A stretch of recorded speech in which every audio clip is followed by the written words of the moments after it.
going to say just one last thing to touch on what Deepak was saying. Like, yeah, I agree that the Navigator program's awesome, but all the advocates and people that have charge for cannabis violations cannot enter the space at all. And that is a massive, that's not a capital thing, can't even enter.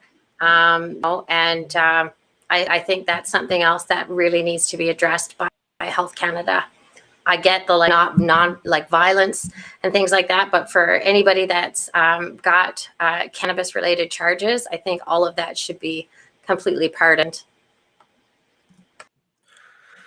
Agreed. I mean, and that's the other thing. I don't want to talk about it too much, but that you hear this massive ramp up of waiting for all these criminal charges to be expunged, and it's a trickle down. And I know just from being in California, I forget what the Project Inmate or they have a big effort in California that they're pushing for expungement. Last Prisoner Project. There you go. Last Prisoner Project. Yeah. So shout out to California. But again, that's a market that's been around for 20 years that amalgamated into what they have now. But again, I don't see why we shouldn't be doing that here. We pound our chest about legacy market, right? With that being said, I guess I'll close off that topic. Something that I want to share, and again, we're going to just keep everybody around. If you guys want to jump off, feel free to bounce at any time. I'm going to turn a little bit American news right now. Everybody can see this. So some big news that happened last week from an American perspective, as this legalization happens from a state perspective. As I call it, the wave east, New Jersey signed their bill for adult use, which is, again, setting the stage for $1 billion market. I know we have a few different LPs in the space that have footprints in New Jersey, one of them being TerraSend. But I'm just curious to maybe put this as a broader net. How does everybody feel about the eastern sort of seaboard coming online when you have like New York State that, barring Cuomo not leaving office, should be passing their legalization in about the next 5 to 8 weeks from people that I know down in New York. Massachusetts is slowly evolving.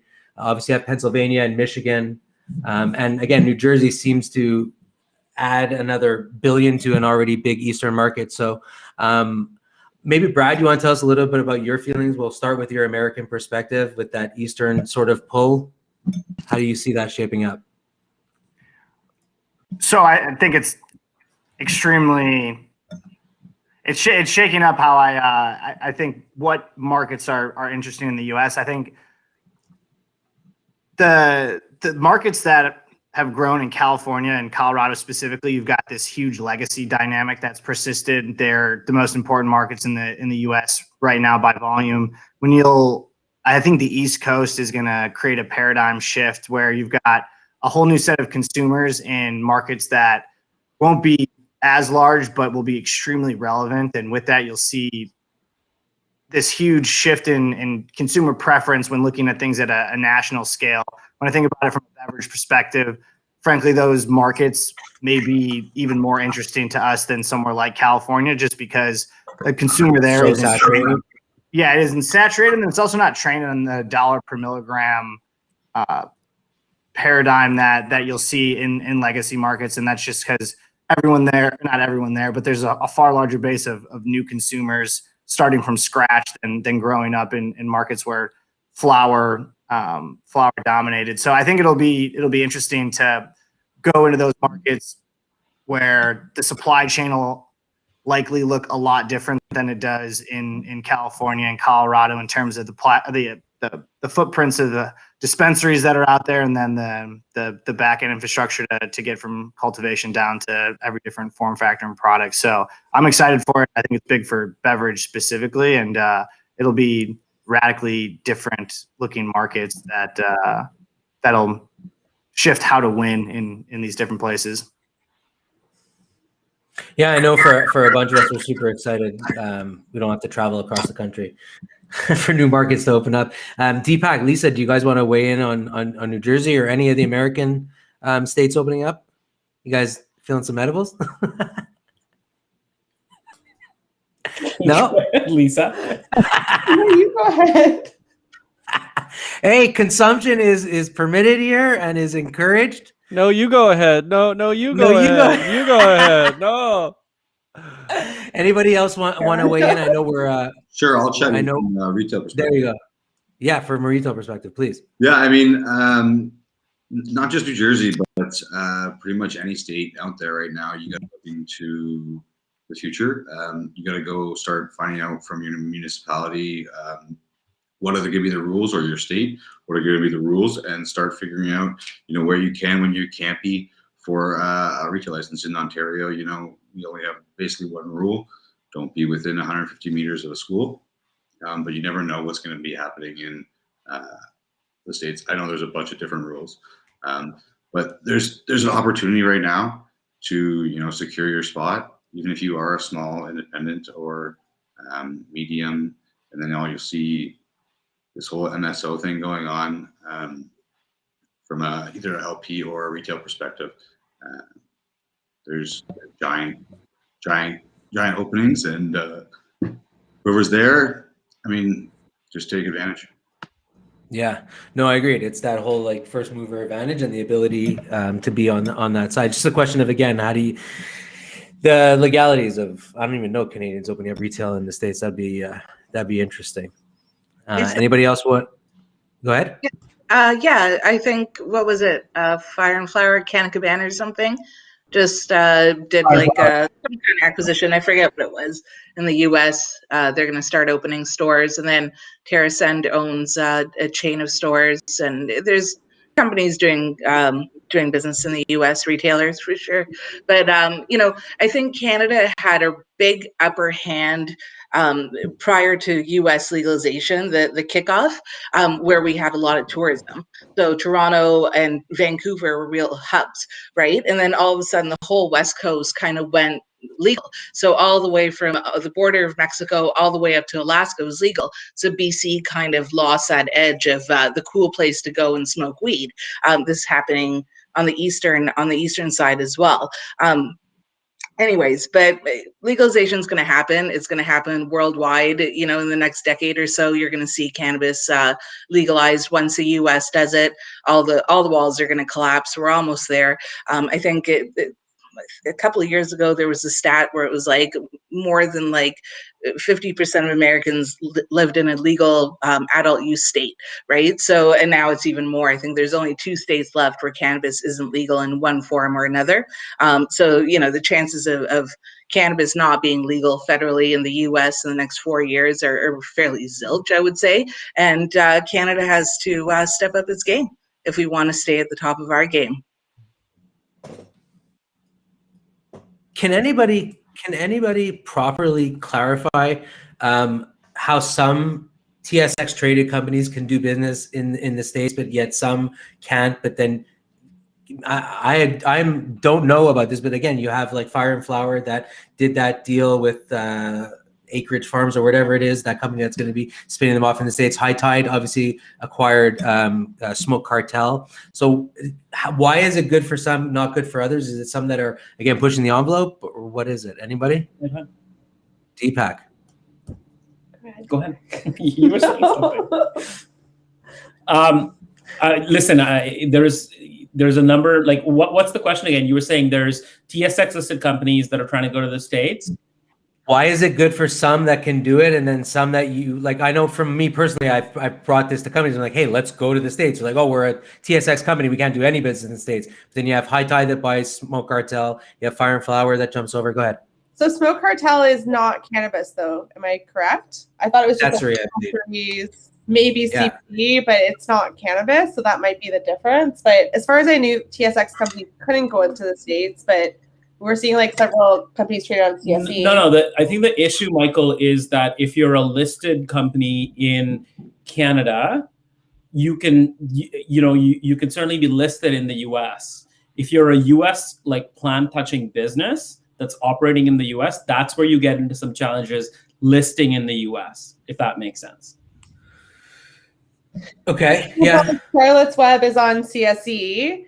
And they're technically a US-based company, but they're in Canada, and then they just acquired Stanley Brothers, which is in the States. But Stanley Brothers, I'm not sure. They didn't. Brad? Yeah, they didn't. I think they have the option out to acquire Stanley Brothers as soon as federal legalization hits.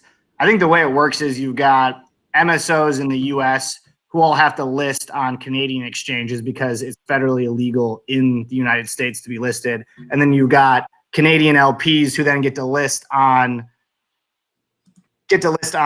U.S. exchanges NASDAQ.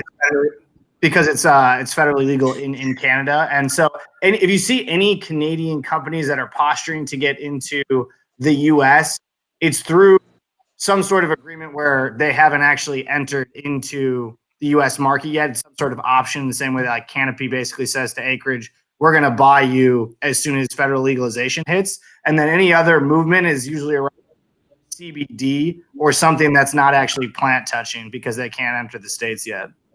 The only exception, though, I would say is like the other exchanges, like the alternative exchanges, like the CSE, the Neo exchange. Like you do see Canadian companies that are invested in the U.S.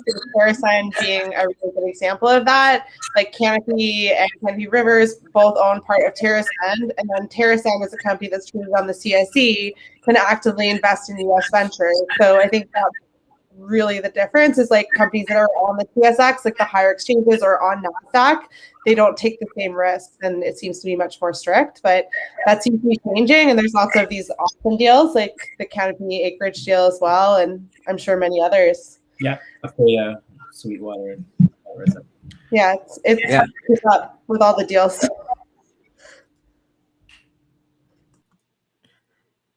Jen, planning on doing some American business?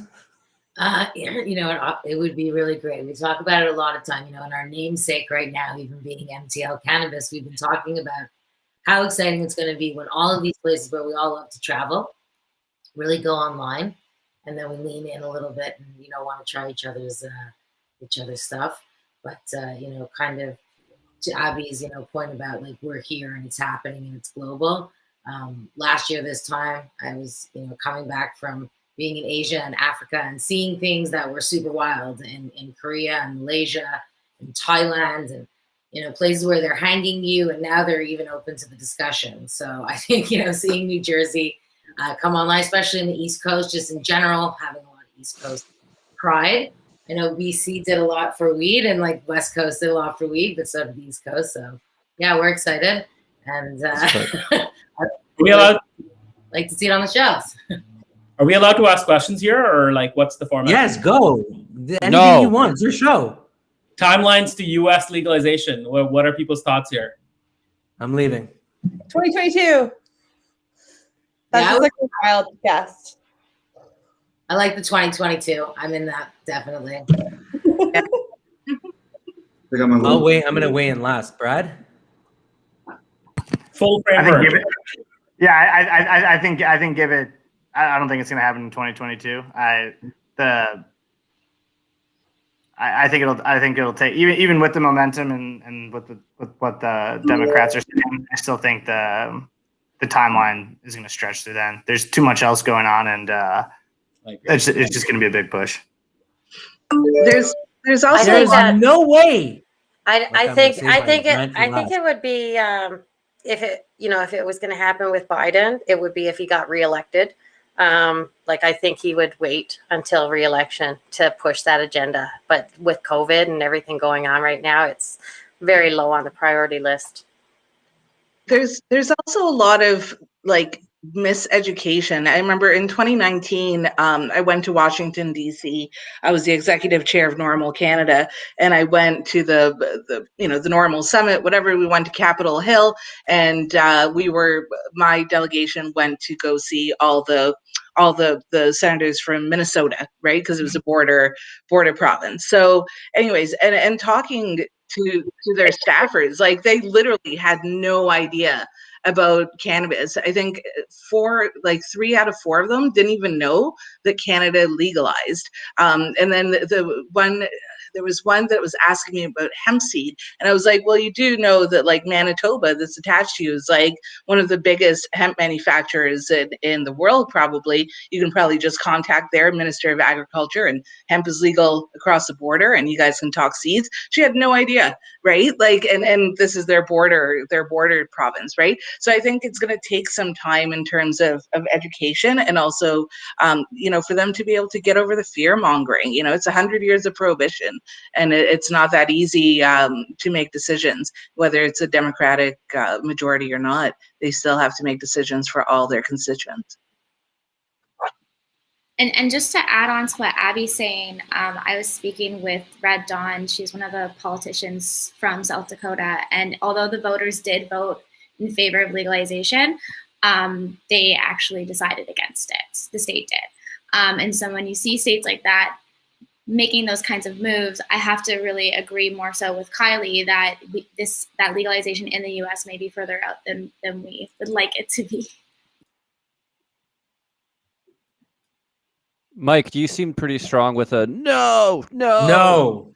It's not 2022. It's not 2023. Maybe I'd say like 2024. Like, I don't know.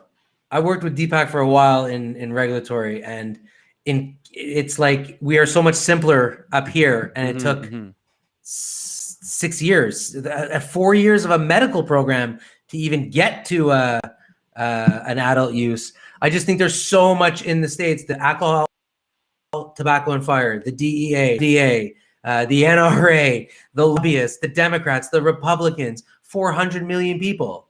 Like, I just also don't quite understand.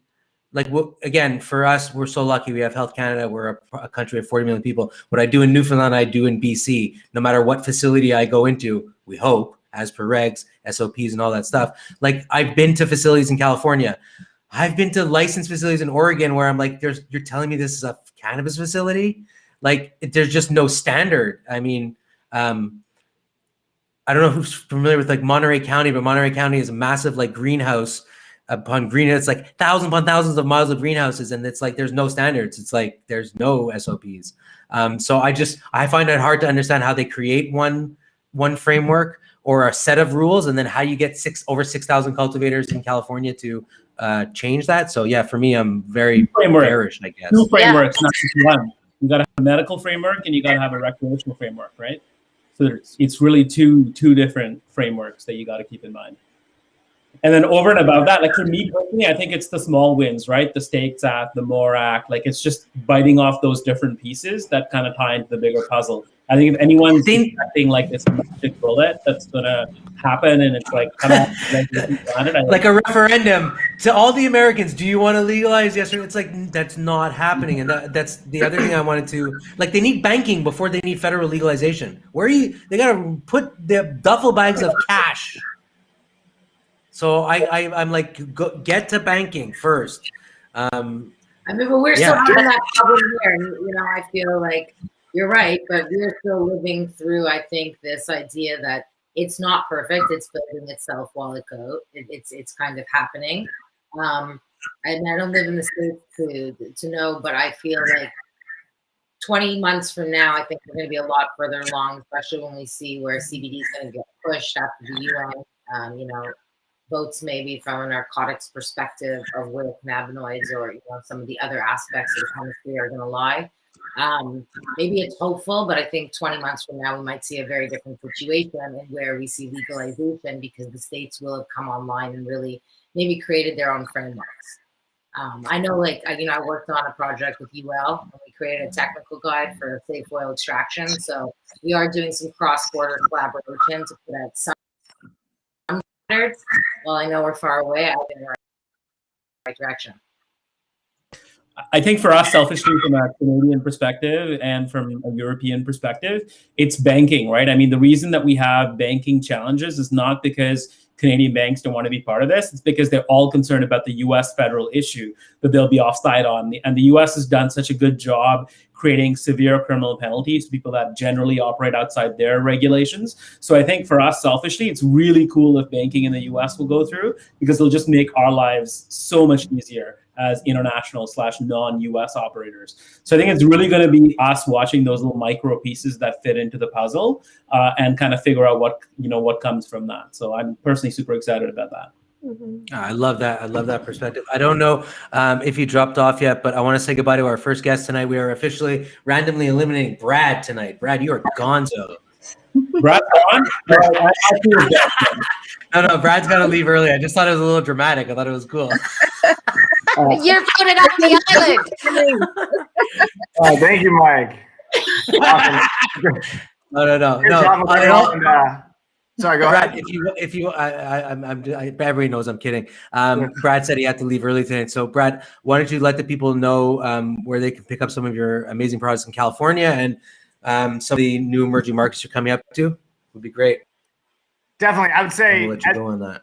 Probably 50% of the dispensaries in California, you can find a product that's made at Space Station. If you check out Can, Pabst, Nectar, Uncle Arnie's, those are all Wonder, Artet, those are all products that are made. When you flip a bottle around, it'll say Space Station on the back, and then hopefully you'll see products in you'll definitely see products in Colorado and then Nevada and Arizona over the next upcoming year. Any questions about beverages, feel free to reach out. Amazing. Thanks so much for the time, Brad. Thanks, everyone. Nice to meet you, Brad. Nice to meet you too. Bye. Eliminated. Brad, great guy. Eliminated. No. It's all fairness. No, I think. Listen, Deepak it was amazing what he brought up. Race questions. I think let's give somebody else the floor to raise a question, pose it to the group. Anybody want to take the floor and bring up a topic that we can all discuss before we eliminate Deepak and Lisa? Just kidding. Deepak has more questions. Okay. No, somebody else.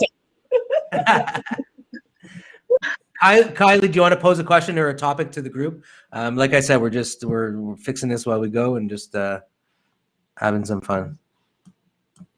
Oh, way to put me on the spot here.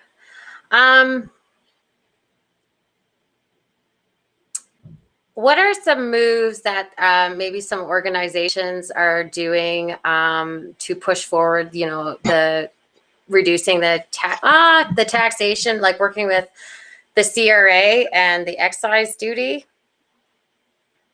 Sorry, that topic is always front of mind because it just eats my margins like so dramatically. And it's just like, it honestly is, if I wasn't taxed as heavily as what I am, I wouldn't feel like I was on a knife's edge of my company failing all the time. There are a lot of players, Dan Sutton at Tantalus Labs, he's just been in this for a long time and, doing really well. But yet, still on a knife's edge. Like, I feel like this entire industry is, 1 month you're good and then the next month you're not because it's farming. That's one thing. As we move more into CPG, that gets a little bit more steady. But I just feel like the taxation is what's really the largest burden we deal with. And then just to add to the tax, like you've got BC that has the vape tax too, right? It's tax on top of a tax. Yeah, and then you talk about with the provincial raises of taxation, like you look at Nunavut, they get dinged an extra 19%. Alberta gets 16.8%. Ontario gets 9.1%. Saskatchewan 6.4%. And that's like, it's just one thing after the other. Then they put markup on top of it. It's very, very burdensome. So I think, Kayla, you asked what organizations are doing, and I can speak to the two organizations that I represent. Of course, from a Medical Cannabis Canada perspective, I definitely want to highlight that Don't Tax Medicine has been something that we've been really pushing for because we tax opiates in this country, and we don't even tax opiates in this country, but we tax medical cannabis. It's crazy. Opiates are killing people like down the street from me, but that's not an issue. So MCC is definitely pushing for the Don't Tax Medicine initiative on the medical side. I know that doesn't help you as a retailer, but it certainly does for medical cannabis patients that have these challenges. On the normal Canada side, we have also put into our submissions around the taxation issue on vape packs specifically, as well as on these kind of provincial taxes. So, this is a conversation that, is ongoing. I don't expect it to really go anywhere because it seems to be very little appetite on behalf of government to change this. But nonetheless, we are still advocating and having our voices kind of known. We're going to see if we can put up the Don't Tax Medicine link for people that they can join. With that being said, I'm also going to randomly eliminate at this point Andrew. So say goodbye to the people. You're gonzo next. Nice to meet everybody. Talking. Yeah. Have me, Mike.